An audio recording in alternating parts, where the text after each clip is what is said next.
Magandang araw po sa ating lahat. This is Councilor Danny Dayanghirang sa lungsod ng Davao at sana po ay nasa mabuti kayong kalagayan. God bless Philippines sa ating mga kabayan sa ibang bansa. Sana po ay again nasa mabuti kayong kalagayan at saka sa ating mga kababayan dito sa ating bansa.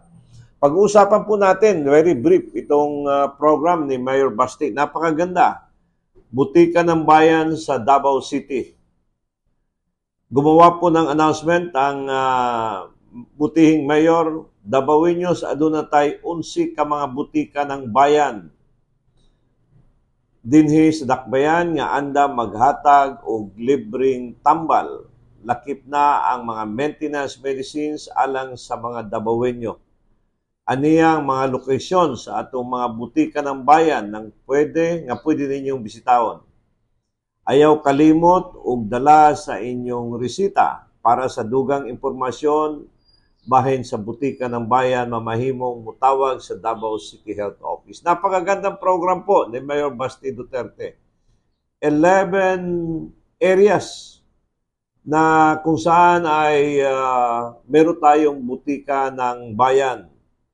At isa nito ay makikita na Malasakit Center sa Davao Medical Center or Southern Philippines Hospital diyan sa Bahada. The other one sa City Health Office sa Magallanes. Meron din tayong sa Bunawan sa Distrito 2 po. Meron tayo diyan sa barangay sa kilometer 22, Purok 2, Bunawan, Davao City. Sa butika ng bayan Buhangin, meron din tayong health center. Sa butika ng bayan Sasa, meron din tayo. Nasa health center Paradise Island Drive. So malapit lang ito sa highway, papasok ng papuntang tatawid ng kabilang isla ng Paradise Island.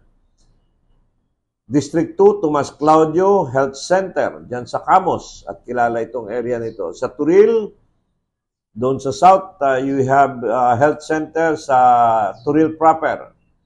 Then, Turil B, dalawa, dahil malaki itong Turil, so dalawang nilagay na butika ng bayan. Then, the other one, yung Turil B, ay nasa Dalyao, Turil. And sa Malabog, sa Pakibato District po, malayo ito sa district ko, ay meron ding isa. At sa Kalinan, sa gitna ng Davao, between Bukidnon and Davao, meron din isa. Then we have Sitio Marahan, doon na mismo, sa dulo, sa bukid na. Going up to Bukidnon, meron ding butika ng bayan. Congratulations, Mayor Basti. Napakagandang programa na ito. You know why ang isang problema ng ating sambayan ng Pilipino ay ang kahirapan. Mahal po ang mga bilihin. At ito ngayon, si Mayor Basti Duterte na Luzon ng Davao ay nagkaroon siya ng program ng butika ng bayan. Alam mo, pag may edad ka na, you have to have a lot of maintenance. Yung daily maintenance mo. Napakamahal yan. You have to take that every day because pag hindi mo na-take yung gamot, magbabago yung health condition mo. The other one na nakikita natin, marami po talagang hirap. And napakaganda nitong program ni Mayor Basti. Actually, tinuloy lang ito ng mga Duterte, but this is a little bit enhanced, no? Medyo nagpapalakas at nagpapakanda ng programa. But long time ago, meron tayong lingap para sa mahirap. But ito is additional one, dugang ni sa atong mga kababayan diri sa Dakbayan sa Davao, labaw na sa kabukiran. Gibutang ang kalami, gibutang sa lain-laing lugar. Aron di ka na magplite mo atong health center, dito ka na sa imong area. So 11 areas ni atong i-plus din ni tanawan ninyo. Diri ron ang bag-ong program ni Mayor Basti Duterte. Congratulations, City Government of Davao. Ang ganda ng Pilipinas, ang ganda ng Luzon ng Davao. Salamat, Mayor Basti Duterte, sa napakaganda mong programa.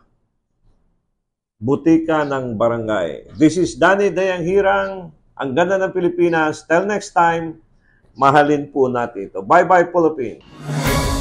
A political analyst, Danny Dayanghirang, shares his commentaries and analysis on the latest issues.